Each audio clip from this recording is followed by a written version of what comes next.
In a quiet valley filled with tall trees and soft winds, there lived a tiny blue bird named Piku. His feathers glowed like the clear summer sky, and his voice sounded like a gentle flute.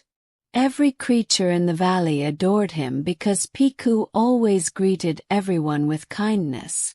He spent his mornings flying around, offering help wherever he could, never stopping to think about himself. Piku helped the hedgehog gather leaves for his warm bed. He helped the deer find her lost fawn. He carried sweet berries to the tired hummingbirds. No matter how little sleep he had, he would smile and say, "I'm happy to help." The animals praised him all the time, calling him the most caring bird in the valley.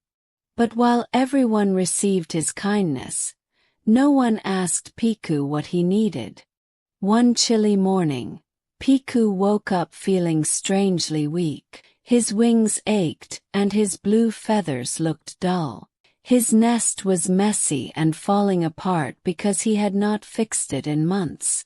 "I will repair it later," he whispered to himself. "First, I must help everyone else." He spread his tired wings and flew off, even though his tiny stomach rumbled from hunger. Soon a young deer called for him. "Piku, can you help me find water? I cannot reach the stream alone." Piku was thirsty too, but he simply nodded and guided the deer until she drank happily. By then Piku's throat felt dry. As he turned back to drink for himself, he heard another voice calling him urgently. It was a baby hedgehog, crying because he couldn't find his mother.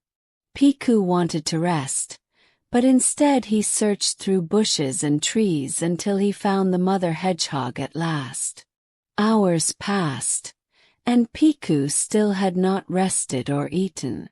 His wings felt heavier with each flap, yet he kept telling himself he would take care of his needs later.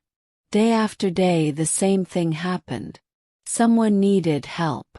Someone called his name. Someone asked for something.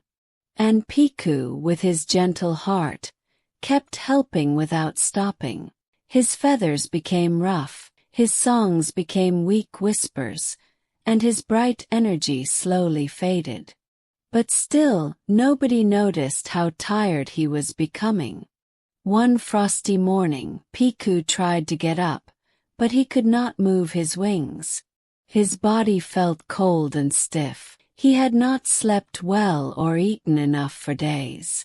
He lay in his broken nest, shivering as the winter wind slipped through the cracks. He called out softly, "Is anyone there?" But the valley was busy, and nobody heard him. For 2 long days, Piku lay alone, wishing someone would come. On the 3rd day, an elderly woodpecker passed by. She heard a faint sound from above and flew to Piku's nest. When she saw his weak body, she gasped in sadness. "Oh, little one, what have you done to yourself?"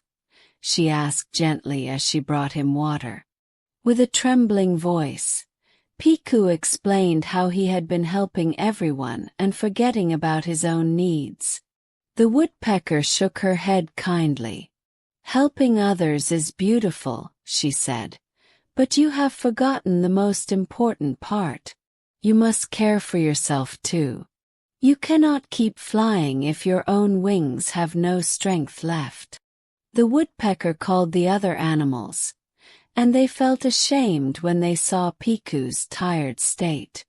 Together they brought him food, fixed his nest, and stayed by his side until his strength slowly returned. As Piku recovered, the woodpecker told him, "You are like a small lantern. If your flame goes out, others will stand in darkness too." Piku understood. From then on, he rested when he was tired, ate before helping others, and gently said no when he needed time for himself. At first some animals were surprised, But they soon realized he was healthier, happier, and even more helpful than before. And Piku finally learned the truth. You cannot give light to others if you do not guard your own flame.